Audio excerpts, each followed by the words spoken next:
മിസ്സിന്റെ പേര് അനുശ്രീ എന്നാണ്. അപ്പൊ മിസ്സിന്റെ 3ാം ക്ലാസ്സിലെ കുഞ്ഞുമക്കൾ എല്ലാവരും സുഖമായിട്ടിരിക്കുന്നോടാ. അപ്പൊ നമ്മുടെ EVS നമുക്ക് പഠിക്കാനുള്ള ഒരു ഇമ്പോർട്ടന്റ് ആയിട്ടുള്ള ഒരു ചാപ്റ്റർ ആണ് നമ്മുടെ സേഫ് ജേണി അഥവാ സുരക്ഷിത യാത്ര എന്ന് പറഞ്ഞിട്ടുള്ള ചാപ്റ്റർ. അപ്പൊ നമ്മൾ കഴിഞ്ഞ ലൈവിലായിട്ട് അടിപൊളിയായിട്ട് പഠിച്ചു തീർത്ത ഒരു ചാപ്റ്റർ ആയിരുന്നു. അപ്പൊ ഈ ചാപ്റ്ററിലുള്ള വളരെ ഇമ്പോർട്ടന്റ് ആയിട്ടുള്ള ഒരു കുഞ്ഞു ഭാഗം ഡിസ്കസ് ചെയ്യാൻ വേണ്ടിയിട്ടാണ് അതായി ഒരു വീഡിയോ ആയിട്ട് മിസ് വന്നിട്ടുള്ളത്. അപ്പൊ അതെന്താണെന്ന് നമുക്ക് നോക്കണ്ടേ? നിങ്ങൾ റെഡി അല്ലേ? എങ്കിൽ നോക്കിക്കേ, നമുക്ക് എല്ലാവർക്കും യാത്ര ചെയ്യാൻ ഭയങ്കര ഇഷ്ടമാണല്ലേ. നമുക്ക് ടൂറ് പോവാനും ട്രിപ്പ് പോവാനും ഫ്രണ്ട്സിന്റെ കൂടെയും ഫാമിലിയുടെ കൂടെ ഒക്കെ പോകാൻ നമുക്ക് എല്ലാവർക്കും ഭയങ്കര ഇഷ്ടമാണ്. അപ്പൊ യാത്ര നമുക്ക് ഭയങ്കര ഹാപ്പി ആയിട്ട് പോയിട്ട് വരാന്നുണ്ടെങ്കിൽ തീർച്ചയായും എന്തായിരിക്കണം? സേഫ് ആയിട്ടുള്ള ഒരു യാത്ര ആയിരിക്കണം, സുരക്ഷിതമായിട്ടുള്ള ഒരു യാത്ര ആയിരിക്കണം, അല്ലെങ്കിൽ ഒരു സേഫ് ജേണി ആയിരിക്കണം അല്ലേ. അപ്പോ നമ്മളിപ്പോ ന്യൂസ് പേപ്പർ എടുത്തു കഴിഞ്ഞാലോ അല്ലെങ്കിൽ സ്കൂളിൽ പോകുന്ന വഴിയോ വരുന്ന വഴിയോ ഒക്കെ നമ്മൾ കാണാറുണ്ട്, ഒരുപാട് റോഡിൽ കുറെ അപകടങ്ങൾ സംഭവിച്ച് നമ്മൾ കാണാറുണ്ടല്ലേ. അപ്പൊ ഇങ്ങനെ അപകടങ്ങൾ സംഭവിക്കുന്നത് എന്തുകൊണ്ടാണെന്ന് നിങ്ങൾ ആലോചിച്ച് നോക്കിയിട്ടുണ്ടോ? അപ്പൊ നമ്മുടെ കഴിഞ്ഞ ഒരു വീഡിയോയില് നമ്മൾ എന്തുകൊണ്ടാണ് ഇങ്ങനെയുള്ള അപകടങ്ങൾ ഉണ്ടാവുന്നത് എന്നുള്ള കാര്യങ്ങളൊക്കെ നമ്മൾ ഡിസ്കസ് ചെയ്തിട്ടുണ്ടാകും, നിങ്ങൾ ചിലപ്പോൾ കണ്ടിട്ടുണ്ടായിരിക്കും.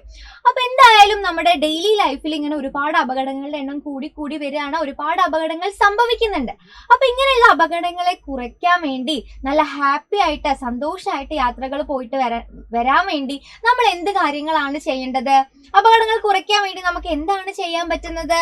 Yes, the best way for this is to obey traffic rules. അതിനുള്ള ഏറ്റവും നല്ല വഴി എന്താണ്? റോഡ് നിയമങ്ങൾ പാലിക്കുക എന്നുള്ളതാണ്. അപ്പൊ ഇങ്ങനെയുള്ള റോഡ് നിയമങ്ങൾ പാലിച്ചു കഴിഞ്ഞാൽ, ട്രാഫിക് റൂൾസ് ഒബേ ചെയ്ത് കഴിഞ്ഞാൽ ഒരു പരിധി വരെ നമുക്ക് എന്ത് ചെയ്യാൻ പറ്റും? ഇങ്ങനെ ഉണ്ടാവുന്ന അപകടങ്ങളെ നമുക്ക് ഒഴിവാക്കാൻ പറ്റും. ഹാപ്പി ആയിട്ട് സേഫ് ആയിട്ട് നമുക്ക് യാത്രകൾ പോയിട്ട് വരാൻ പറ്റും അല്ലേ. അപ്പൊ നമ്മൾ അതിന് ചെയ്യേണ്ട ഒന്നാമത്തെ കാര്യം എന്താണ്? To obey traffic rules. Road നിയമങ്ങൾ പാലിക്കുക എന്നതാണ് നമ്മൾ ചെയ്യേണ്ട കാര്യം. ഇനി ആരാണ് ഈ റോഡ് നിയമങ്ങൾ പാലിക്കേണ്ടത്? ഈ വണ്ടി ഓടിക്കുന്ന ആളുകൾ മാത്രമാണോ, ഡ്രൈവേഴ്സ് മാത്രമാണോ റോഡ് നിയമങ്ങൾ പാലിക്കേണ്ടത്? അല്ല അല്ലെ. ആരൊക്കെ പാലിക്കണം? പെഡസ്ട്രിയൻസ്, കാൽനട യാത്രക്കാര്, പാസഞ്ചേഴ്സ് ഇൻ ബസ്സസ്, ബസ്സിൽ യാത്ര ചെയ്യുന്ന ആളുകള്, ബൈസിക്കിൾ റൈഡേഴ്സ്, ബൈസിക്കിൾ യാത്രക്കാര്, ഇവരെല്ലാവരും എന്ത് ചെയ്യണം? റോഡ് നിയമങ്ങൾ ഒരേപോലെ പാലിച്ചാൽ മാത്രമേ നമുക്ക് എന്ത് ചെയ്യാൻ പറ്റുള്ളൂ? ഇങ്ങനെയുള്ള അപകടങ്ങളുടെ എണ്ണം നമുക്ക് കുറയ്ക്കാൻ പറ്റുള്ളൂ. അപ്പൊ ഡ്രൈവേഴ്സ് മാത്രമല്ല, pedestrians, passengers in buses, bicycle Riders, കാൽനട യാത്രക്കാരും ബസ് യാത്രക്കാരും ബൈസിക്കിൾ യാത്രക്കാരും എല്ലാവരും എന്ത് ചെയ്യണം? Obey traffic rules. ട്രാഫിക് നിയമങ്ങൾ പാലിക്കേണ്ടതായിട്ടുണ്ട്. എങ്കിൽ മാത്രമേ നമുക്ക് എന്ത് ചെയ്യാൻ പറ്റുള്ളൂ? അപകടങ്ങളുടെ എണ്ണം നമുക്ക് കുറയ്ക്കാൻ പറ്റുള്ളൂ. എന്നാലേ നമുക്ക് ഹാപ്പി ആയിട്ട് സേഫ് ആയിട്ട് യാത്രകളൊക്കെ പോയി അടിച്ചു പൊളിച്ച് വരാൻ പറ്റുള്ളൂ അല്ലേ. അപ്പൊ അതിൽ നമ്മൾ ഇനി പറയാൻ പോകുന്നത്, നടന്നു പോകുന്ന ആളുകൾ, അതായത് പെഡസ്ട്രിയൻസ് അഥവാ കാൽനട യാത്രക്കാര് ശ്രദ്ധിക്കേണ്ട കുറച്ച് കാര്യങ്ങളാണ് നമ്മൾ ഈ ഒരു വീഡിയോയിലൂടെ ഡിസ്കസ് ചെയ്യാൻ പോകുന്നത് കേട്ടോ. അപ്പൊ നിങ്ങൾ എല്ലാവരും നടന്നു പോകുന്ന കുട്ടികളായിരിക്കും, നിങ്ങൾ കുറെ പേരൊക്കെ സ്കൂളിലേക്ക് നടന്നു പോകുന്നവരായിരിക്കും, അല്ലെങ്കിൽ നമുക്ക് എന്തെങ്കിലും മാർക്കറ്റിലേക്ക് നടന്നു പോകേണ്ടതായിട്ട് വരും, അല്ലെങ്കിൽ എന്തെങ്കിലും സാധനങ്ങൾ വാങ്ങിക്കാൻ കടയിലേക്കൊക്കെ നടന്നു പോകേണ്ടതായിട്ട് വരും. എപ്പോഴെങ്കിലൊക്കെ നമ്മൾ റോഡിലൂടെ നടന്നു പോകാറുണ്ട്. അപ്പൊ അങ്ങനെ നടന്നു പോകുന്ന സമയത്ത് നമ്മൾ എന്തൊക്കെ കാര്യങ്ങളാണ് ശ്രദ്ധിക്കേണ്ടതെന്ന് നിങ്ങൾക്കറിയോ? എന്തൊക്കെ കാര്യങ്ങളാണ് നിങ്ങൾ ശ്രദ്ധിക്കേണ്ടത്? എങ്കിൽ പറഞ്ഞേ, നിങ്ങൾ റോഡിന്റെ ഏത് സൈഡിലൂടെയാണ് നടന്നു പോവാറുള്ളത്? നിങ്ങൾ നടക്കുന്ന ആളുകൾ നടന്നു പോകുമ്പോൾ പ്രത്യേകം ശ്രദ്ധിക്കേണ്ട ഒരു കാര്യം എന്താന്ന് വെച്ച് കഴിഞ്ഞാൽ, നമ്മൾ നടന്നു പോകുന്ന സമയത്ത് pedestrians must walk along the right side of the road. റോഡിന്റെ വലതുവശം ചേർന്നാണ് നിങ്ങൾ നടക്കേണ്ടത്. റോഡിന്റെ ഏത് സൈഡിലൂടെ വേണം നടക്കാൻ? വലതുവശത്തു കൂടെ വേണം, റൈറ്റ് സൈഡിലൂടെ വേണം നിങ്ങൾ നടക്കാൻ വേണ്ടിയിട്ട്. ഇടതുവശത്തിൽ കൂടെ നടക്കാൻ പാടുന്നുണ്ടോ? ഇല്ല. ലെഫ്റ്റ് സൈഡിലൂടെ നടക്കരുത്, റൈറ്റ് സൈഡ് വലതുവശം ചേർന്നാണ് നിങ്ങൾ എപ്പോഴും റോഡിലൂടെ നടക്കേണ്ടത്.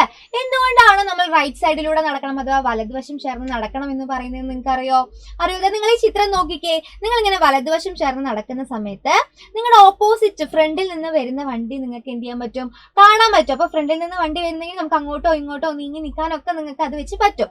അതേസമയം നിങ്ങളുടെ ബാക്കിൽ നിന്ന് വരുന്ന വണ്ടിയാണെങ്കിൽ റോഡിന്റെ ലെഫ്റ്റ് സൈഡിലൂടെ, റോഡിന്റെ ആ സൈഡിലൂടെ, നമ്മുടെ തൊട്ടപ്പുറത്തെ സൈഡിലൂടെ എന്ത് ചെയ്യും? ഫ്രണ്ടിലേക്ക് പോകും. അപ്പൊ നമ്മുടെ അടുത്തേക്ക് അത് വരുന്നില്ല, അതുകൊണ്ട് നമുക്ക് പ്രത്യേകിച്ച് അപകടങ്ങളൊന്നും പറ്റാനില്ല അല്ലെ. അതുകൊണ്ടാണ് നമ്മൾ പറയുന്നത് എപ്പോഴും റോഡിന്റെ വലതുവശം ചേർന്ന് വേണം നടക്കാൻ വേണ്ടിയിട്ട്. ഇതാ നോക്കിക്കേ, റോഡിന്റെ വലതുവശം ചേർന്ന് നടക്കുമ്പോൾ നമുക്ക് എതിരെ നിന്ന് വരുന്ന വാഹനങ്ങളെ കാണാൻ സാധിക്കും. പിന്നിൽ നിന്ന് വരുന്ന വാഹനങ്ങളോ നമ്മുടെ ഇടതുവശത്ത് കൂടിയാണ് സഞ്ചരിക്കുക. അപ്പൊ നമുക്ക് അപകടങ്ങൾ വരുമോ? ഇല്ല. അപ്പൊ അതിന് വേണ്ടിയിട്ടാണ് നമ്മൾ റോഡിന്റെ വലതുവശം ചേർന്ന റൈറ്റ് സൈഡിലൂടെ നടക്കണം എന്ന് പറയുന്നത്. മനസ്സിലായോ? ക്ലിയർ ആയോ എല്ലാവർക്കും?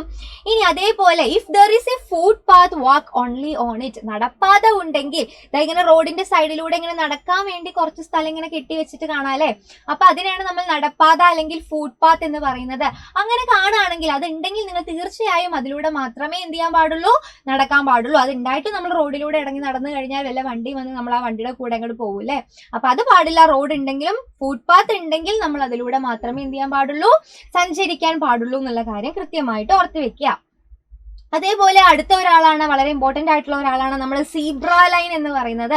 നിങ്ങൾ കണ്ടിട്ടുണ്ടായിരിക്കും, റോഡിൽ ഇങ്ങനെ കറുപ്പും വെള്ളയും കളറിൽ ഇങ്ങനെ വര വര വര നിങ്ങൾ കണ്ടിട്ടുണ്ടായിരിക്കും. സീബ്ര പോലെ ബ്ലാക്ക് ആൻഡ് വൈറ്റ് ലൈൻസ് ആയതുകൊണ്ട് നമ്മൾ അതിന് എന്ത് പറയും, സീബ്ര ലൈൻ എന്ന് പറയും അല്ലേ. എന്തുകൊണ്ടാണ് നമ്മൾ ഇതിന് സീബ്ര ലൈൻ എന്ന് പറയുന്നത്, അല്ലെങ്കിൽ എന്തിനു വേണ്ടിയിട്ടാണ് ഈ സീബ്ര ലൈൻ, എന്തിനു വേണ്ടിയിട്ടാണ്?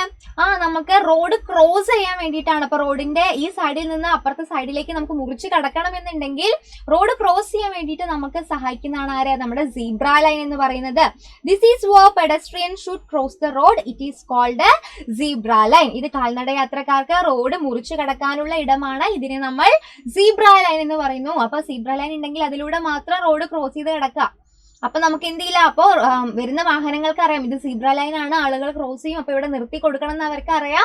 അപ്പൊ അവർ നിർത്തി തരും, നമുക്ക് ഈസി ആയിട്ട് റോഡ് ക്രോസ് ചെയ്യാൻ സാധിക്കും കേട്ടോ.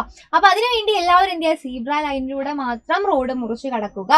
ഇനി സീബ്ര ലൈൻ ഇല്ലാത്ത സ്ഥലമാണെങ്കിൽ നിങ്ങൾ എങ്ങനെയാണ് റോഡ് ക്രോസ് ചെയ്യുക, എങ്ങനെയാണ് റോഡ് ക്രോസ് ചെയ്യുക? അപ്പൊ സീബ്ര ലൈൻ ഒന്നും എവിടെയും കാണാനില്ല, പക്ഷെ നിങ്ങൾക്ക് റോഡ് മുറിച്ച് അപ്പുറത്തേക്ക് കടക്കണം. അപ്പൊ നിങ്ങൾ എങ്ങനെയാണ് നിങ്ങൾ അപ്പുറത്തേക്ക് കടക്കുക? അപ്പൊ നിങ്ങൾ ശ്രദ്ധിക്കേണ്ട കാര്യം ഇതാണ്, ഇനി നിങ്ങൾ അങ്ങനെ ക്രോസ് ചെയ്യുകയാണെങ്കിൽ നിങ്ങൾ എന്ത് ചെയ്യുക, റോഡിന്റെ രണ്ട് വശത്തേക്ക് നോക്കുക. ഇടതുവശത്തും വലതുവശത്തും വണ്ടികളൊന്നും വരുന്നില്ല എന്ന് ഉറപ്പ് വരുത്തിയതിന് ശേഷം മാത്രം എന്ത് ചെയ്യുക, റോഡ് ക്രോസ് ചെയ്ത് അപ്പുറത്തെ സൈഡിലേക്ക് പോവുക.